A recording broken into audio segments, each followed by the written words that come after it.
Hey everyone, it's Drew from Cyclone Gunworks, finally wrapping up my stipple job on this Glock 19X that I've been working on. I am going to be doing what I call a random big dot pattern. Now, this pattern is one of the easier patterns to accomplish, considering it is called the random big dot. Random big dots or any random patterns allow forgiveness because, as I spoke in my last video, when you're dealing with solid patterns like double weave, you need consistency with every aspect. With this, it is the same as my last video, don't get me wrong, okay? The 3 keys to consistency, as in my previous video, are going to be the difference in you accomplishing the highest quality results with your final pattern, period. Also, I'm going to let you guys in on my best tip on how to get the cleanest borders with my stipple pattern up to these lines to have it look nice and neat no matter what pattern you're doing, okay? Although this pattern, random big dot, is again forgiving, still, like my last videos, the 3 keys that I mentioned in my last videos: 1, your angle of contact. When you come in at a 45-degree angle with whatever pattern you're using or tip, you then have to complete the entire job always at a 45-degree angle point. The duration of contact. You must be mindful of sitting in one spot too long. You have to touch about quarter a second, half a second, depending on how big of a tip or what pattern you're accomplishing, okay? And then key number 3, even pressure, okay? So with this, out of the 3 keys, your angle of contact, duration of contact, and even pressure, okay? It's still the same, although with random big dot, you'll see that the way I want to utilize a couple of these tips, I will be wanting to have some areas it's not going to be all perfect circles. I'm going to be doing a pattern with a method of what you call stacking, almost like gator or snakeskin. You stack your pattern. This is a stacked pattern, so there's a lot of room for forgiveness. When I come through with a dot this size, okay, it's going to leave a lot smaller dot than this size that I'm going to wrap up with. So another difference with this, don't get me wrong, is with a very symmetrical pattern like sunburst, okay, like a brick, a rectangular pattern sideways stack one on another. Again, consistency is key. If you want to pull off a brick look or stone stacked sideways, you can do it, guys. Consistency is key, okay? So again, with this, there's going to be a few little differences. With any of those high symmetrical stipple patterns, normally you would start somewhere, okay, and get up to your border before you do the final step that I'll be teaching you guys later, okay? So with this, or gator skin, or anything that you're going to come back to, or stack random passovers with different tips, I like to do what's called a pre-border. So with this mid-sized tip, I'm going to show you guys how I'm going to start my first step with a pre-border with my mid-sized tip, okay? Again, I'll show you how to get tight up to the lines later on. So don't worry about getting too tight. You want to get as close to the lines as you can with this and still be comfortable, because you're going to come back with a bigger dot, more dots, stacking up to this, and then smaller lines at the end that are going to make everything look perfect.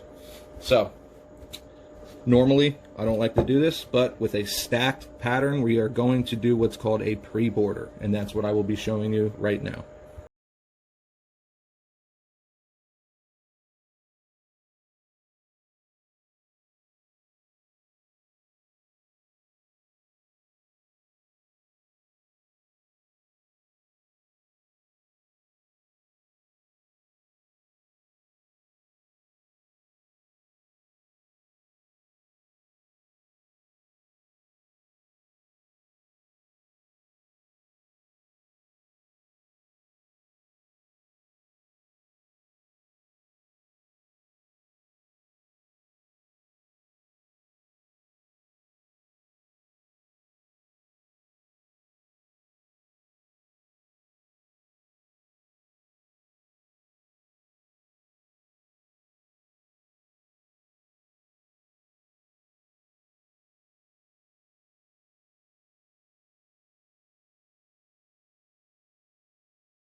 Alright guys, just to reiterate here, again, this pattern is what I call random big dot.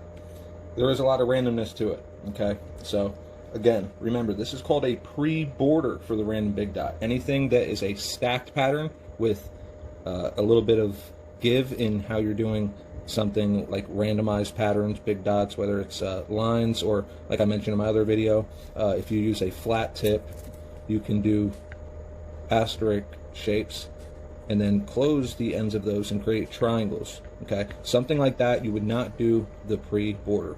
You would do your pattern and you would go to the edge with your pattern everywhere you go. Okay, you would not do a pre-border. The reason I'm doing a pre-border again is because this is a pattern that is what is called a stacking method is being used. Like you come back with something, okay? So my end tip is going to be this. I'm currently doing all this border work with this tip, okay? So you see, I certainly don't want to get anywhere close to the border with this, but I will be able to, from what I've just done, get that close. Just what I need, okay? Hence the pre-border. Any type of tileize or symmetrical or double weave, again, sprinkle, whether it's brick or wood grain, anything that has like geometrical lines or patterns, you want to work to the line. And then again, towards the end here, I'm going to show you the trick, just as I will with this pattern here or any pattern, how I get those perfect stipple pattern edges at the end to make your job look high quality and the best of your ability. Alright, so we're going to begin, now that we've done the border work, to do what's called the field of our job. Okay, this is the field of our canvas. This is the border of our canvas, okay? So we're going to begin the field area, get the job wrapped up, wrapped tight, started, okay? A few things off camera I wanted to mention, I assumed y'all have maybe seen in other videos, is you do want maybe something to rest your hand on when you're coming in to help you keep your angles. I am resting my wrist. You can use a pad, a box, depending on your setup. Wherever you're sitting, you'll use something. You're also going to need maybe some ventilation because the plastic can give off light fumes. And then, of course, every now and then you'll get a little bit of polymer sticking to your soldering iron or wood burner, and you do need one of the many provided wipe-off pads, okay? Sponges, Brillo pads. I like to use a heavy-duty, big, almost grill-style brush that I have over here. It actually just sits on the table and allows me to do real quick swipes on it, and it's pretty rough on getting that polymer off, and I can move on quick without being, careful or dainty when I'm cleaning my tip, moving on through my pattern.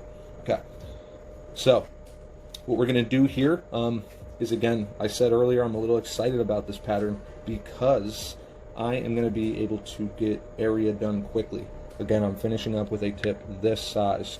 If you just go across this gun, you got 4, 5 widths there. There's 10, there's 15, 20, maybe 25, okay? And this is going to be randomized, so it's not even going to be one after another. So I'm looking at hundreds of passes with this. You're going to see, about 100 passes around with this, okay?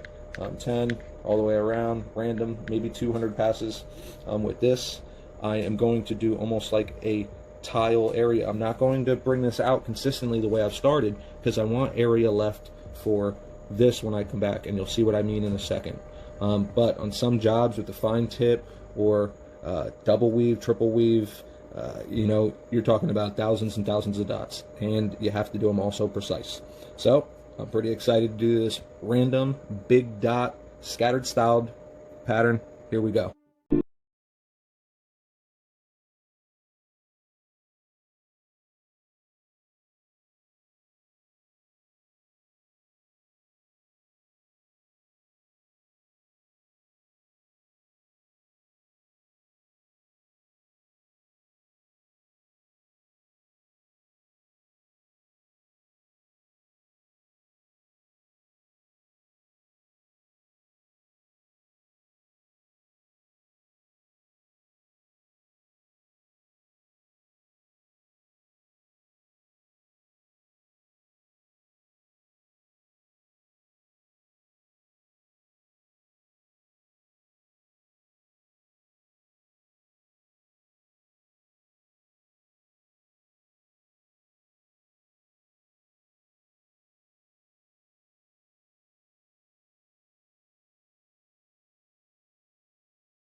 Alright guys, continuing on with the random big dot pattern.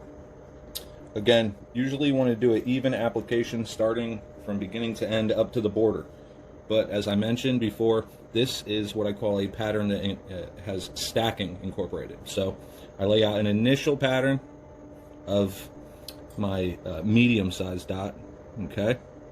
And then what I'm going to do now is I'm going to come through with my larger tip, okay, the large round tip, and I'm essentially going to try to go in between each of these dots where they intersect. So each dot essentially leaves a triangle, and I'm going to come straight in with the big dot, clearing each of those areas to get the nice pattern that I want to accomplish. Okay, I'm going to come in each of these corners, and we'll see how that turns out.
Alright guys, so I just wrapped up stippling the field area, which again is, you have your borders, and everything that's not your borders is called your field.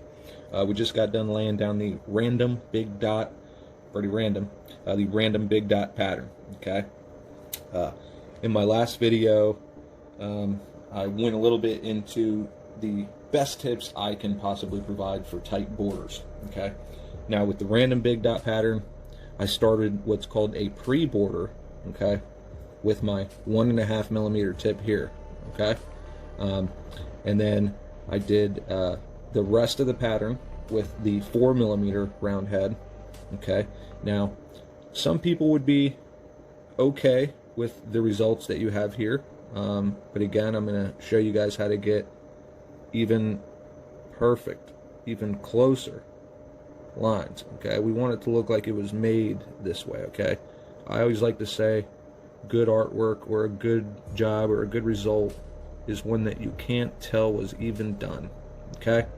So, again, the only two tips I have used so far are my 4 millimeter round tip and my 1.5 millimeter round tip. I did my pre-border with my 1.5 millimeter round tip, and now what I'm going to show you guys what to do is how to kind of wrap up the entire job and get, again, the cleanest outer line possible.